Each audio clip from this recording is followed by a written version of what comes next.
Chapter 69. Fidelity and Truth. Deuteronomy chapter 22, verses 13 to 21. If any man take a wife, and go in unto her, and hate her, and give occasions of speech against her, and bring up an evil name upon her, and say, I took this woman, and when I came to her, I found her not a maid. Then shall the father of the damsel and her mother take and bring forth the tokens of the damsel's virginity unto the elders of the city in the gate. And the damsel's father shall say unto the elders, I gave my daughter unto this man to wife, and he hateth her. And lo, he hath given occasions of speech against her, saying, I found not my daughter a maid, and that these are the tokens of my daughter's virginity. And they shall spread the cloth before the elders of the city. And the elders of that city shall take that man and chastise him. And they shall immerse him in 100 shekels of silver, and give them unto the father of the damsel, because he hath brought up an evil name upon a virgin of Israel, and she shall be his wife. He may not put her away all his days. But if this thing be true, and the tokens of virginity be not found for the damsel, then they shall bring out the damsel to the door of her father's house, and the men of her city shall stone her with stones that she die, because she hath wrought folly in Israel, to play the whore in her father's house. So shalt thou put evil away from among you.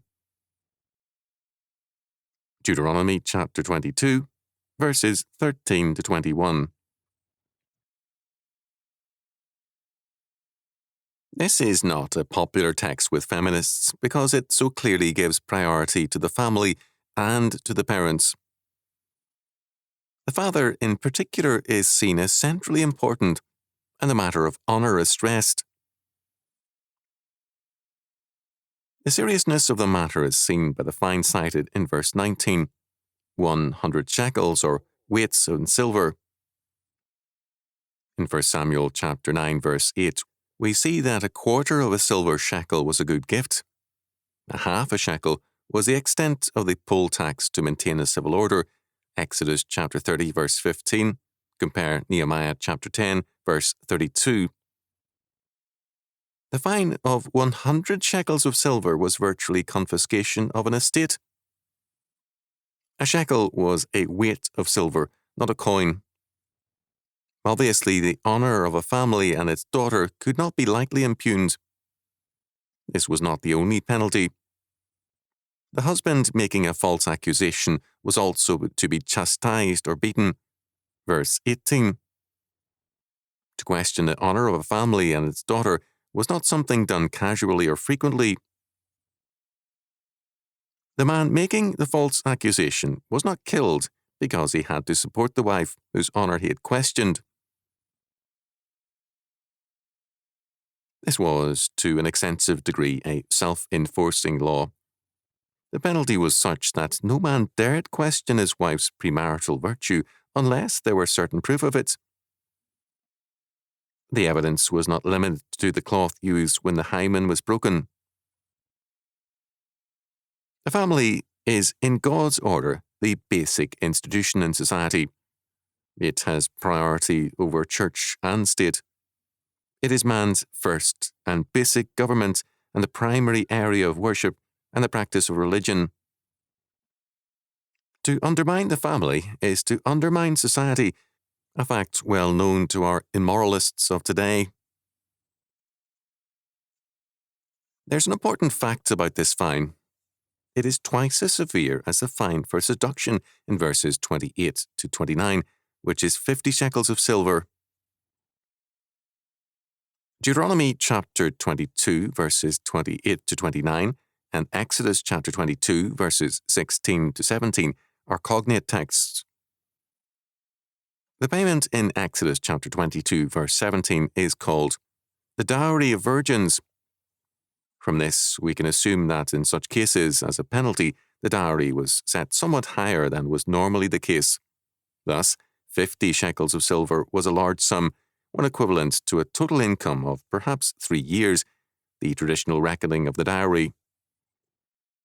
This helps us to appreciate the significance of the fine. To defame one's wife deliberately and wrongfully was a very serious offence. In verses 20 and 21, we are given the penalty if the husband's charge is true. The wife is executed near the door of her father's house. This is death for the wife and dishonour for her parents. The husband who is guilty of slander lives as a virtual slave of his father-in-law, who now commands his wealth. He remains alive to support his wife and children. The wife who is guilty dies because her duties can be assumed by others. In terms of modern, humanistic law, marriage and the family constitute a private arrangement between two people. The societal implications are increasingly neglected, and the personal and peripheral nature of sexuality in marriage are stressed. The Christian family is seen by many as the great roadblock, together with the Church, to a new world order. As a result, the legal aspects of family life are trivialized. Since World War II, it has increasingly been the practice to reject substantial reasons for divorce unless a wealth of assets is at stake.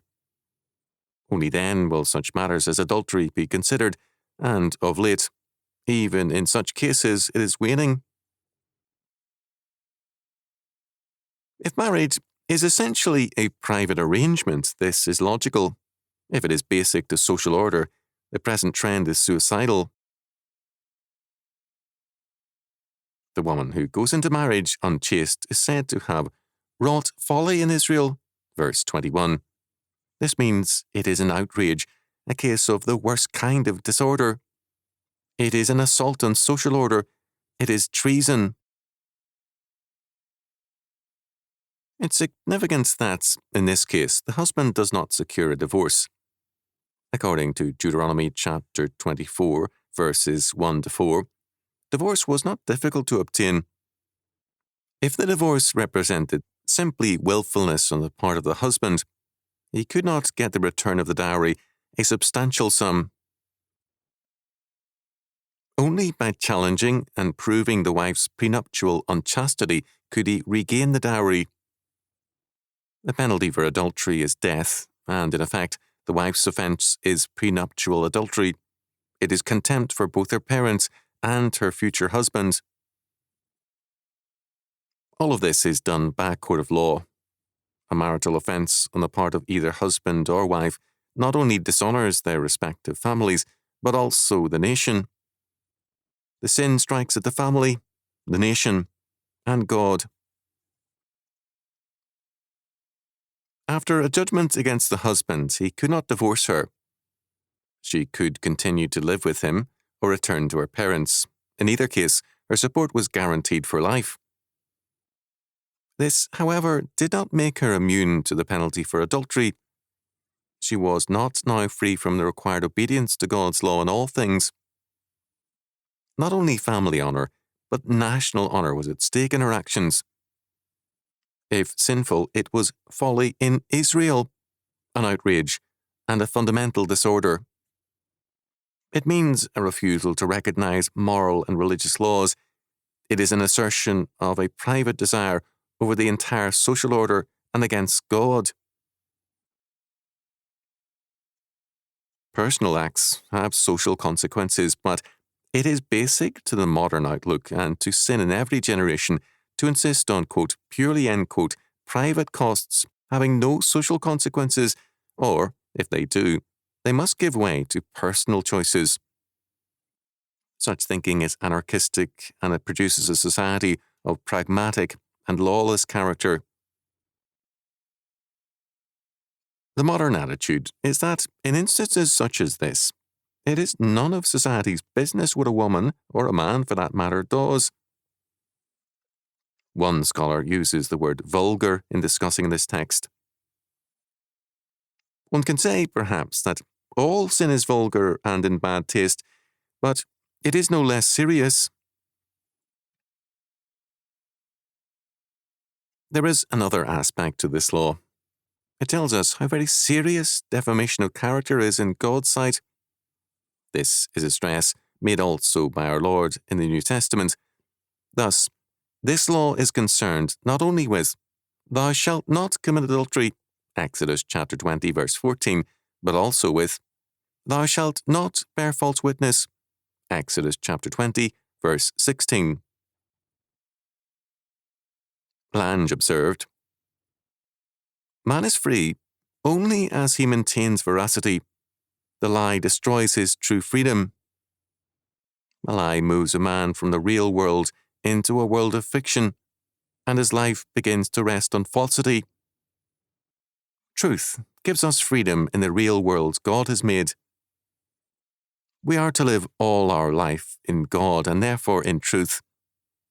Because a lie moves men and nations from the free world into fiction and slavery, men and nations must require a true witness, or else theirs is a course of disaster and ruin.